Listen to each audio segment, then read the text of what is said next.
Welcome, everyone. My name is Michael Clark, and we are here at the LTV Media Center in Wainscott.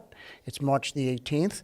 Thanks so much for joining us. We are here to bring you locally focused, fresh, and validated information every Monday through Friday at 5 o'clock here on Channel 20 on LTV. And speaking of fresh, I'm going to go right to my counterpart here, Morgan Vaughan, who's going to get us started with the ultra local updates. Okay, fantastic. Hi there. So the first thing we'll talk about ultra locally is the East Hampton school system has, it will be distributing breakfast and lunch to anyone 18 years and younger who goes to the school there. Tomorrow, the 19th, they will begin handing out breakfast and lunch. You can pick them up together. A to M, if your last name begins with an A or through M, you pick up at 9 through 10 a.m. And if your last name begins with an N to a Z, you pick up at 10 to 11 a.m. And you need to call ahead and make sure that your school district is doing this. Right. Say that you don't live in East Hampton, you live in Sag Harbor, Southampton, but there are people who are talking about this online, and just it's a wonderful, amazing thing that they are doing for our community. I love this idea, and I love how this is an example of people coming together. It's great. So we know that East Hampton is set. East Hampton is set. That's a definite. The other ones people should call Yep, cool. Definitely. The other important thing for everyone to know about, and I know everyone, especially who lives here all year round, is very concerned about this. New York State this is about unemployment insurance. New York State is waiving the 7-day waiting period for unemployment insurance benefits for people who are out of work due to the coronavirus, COVID-19 closures or quarantines. Okay. So that is, I think it's about a week that you have to prove that you haven't been working, et cetera.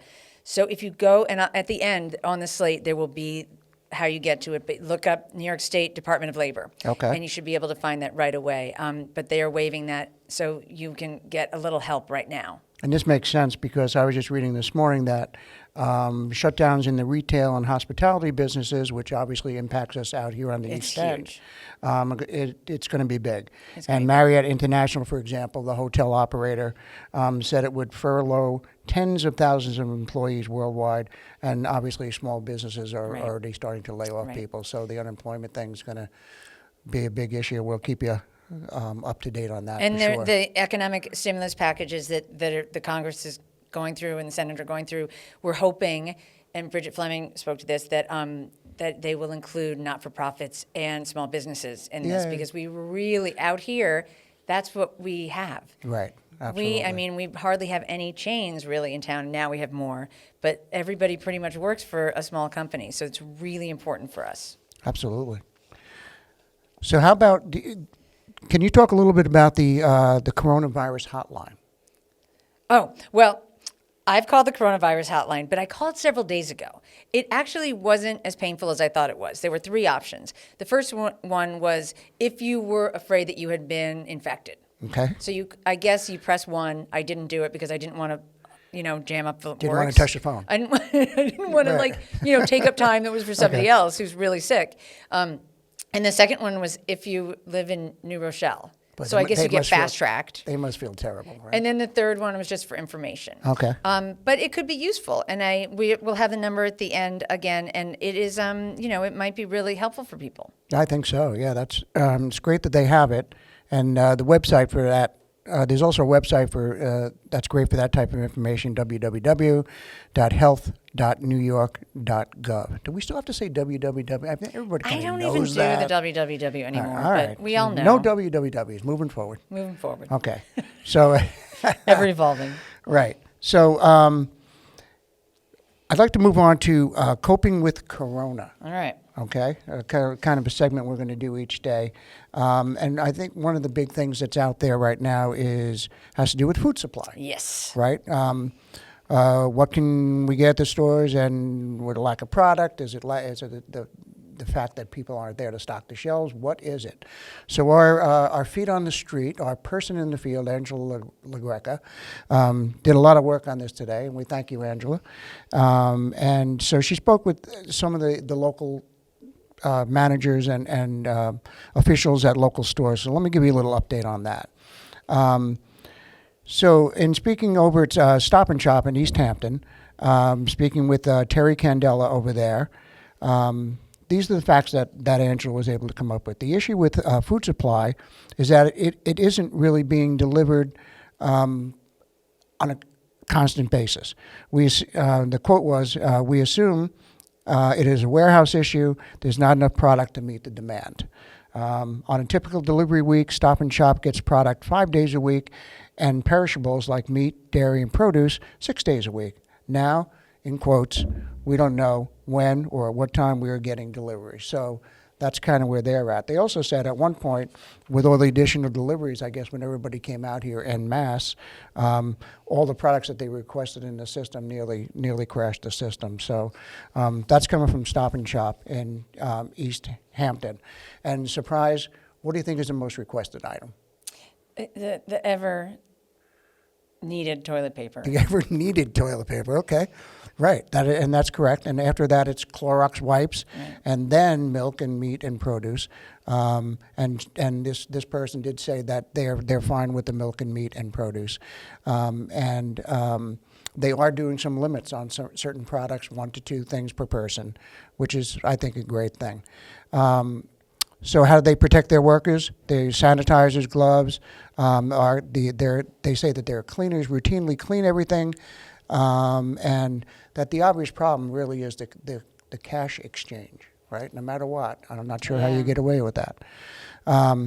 Away from that, excuse me. And they say it's the most crowded first thing in the morning, and hopefully people will honor the new early a.m. hours for seniors that we spoke about yesterday, that you spoke about yesterday. So that's Stop and Shop from 6 to 7:30. Correct. And I didn't know this, but the IGA at North Main Street is 7 to 8, and that's 55 plus. Right.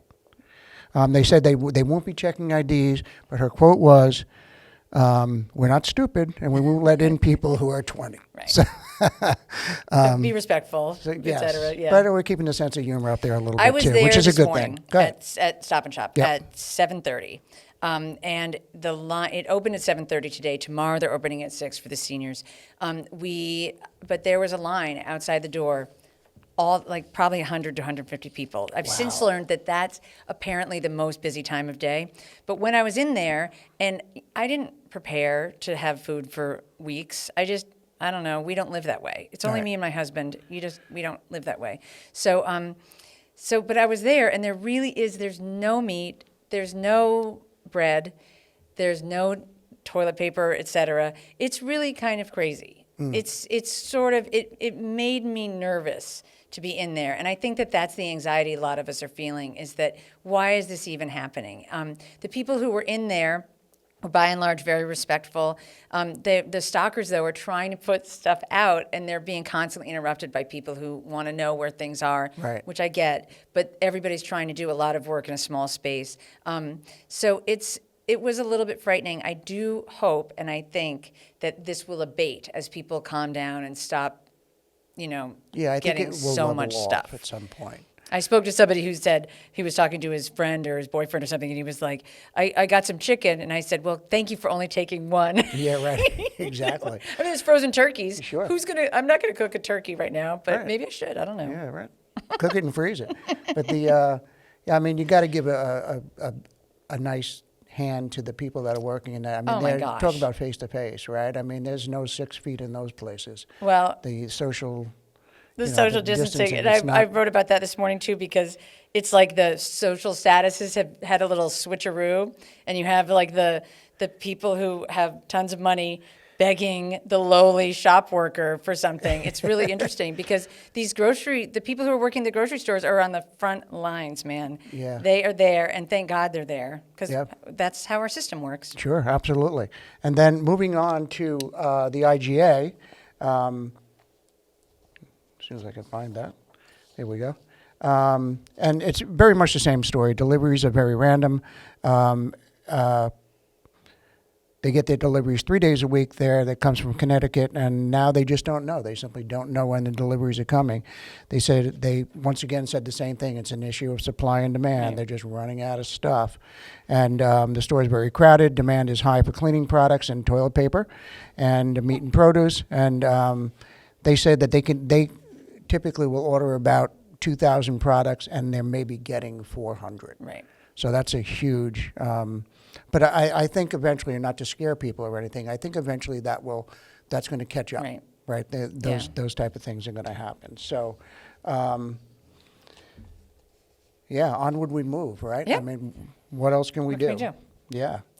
So, But I think it was reassuring to know that it isn't really that there's no food. Right. It's in terms of getting it here. Exactly. Is what's going on. right, and that may be an issue for us Right. out here. We Right. simply don't know yet. It's kind of a wait and see.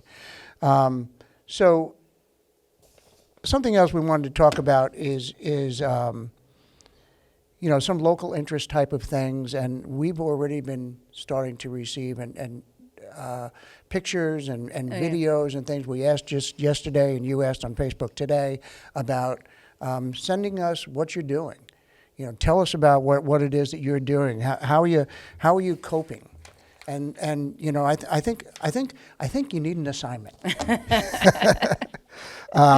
So how about coming up with coping videos or pictures that are cute, that are funny, that you'd like for us to share, and we have a few that you will see today. We got some beautiful shots. They're really beautiful from Yeah. several people. I was really pleased. Yeah, and you can really see the isolation. Yeah. It was kind of It's about really isolation. amazing. Yeah. So you keep those coming in. We'll try to get as many of those up as possible, as long as you okay it for us. So.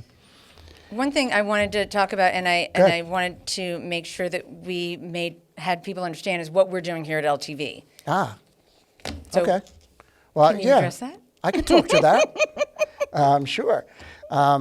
Well, basically, we're down easily more than 50% in terms of having people either self-quarantined or people that were out of the country and now just holed up at home, or people that want to work from home. We give that option. So basically, we have a skeleton crew here.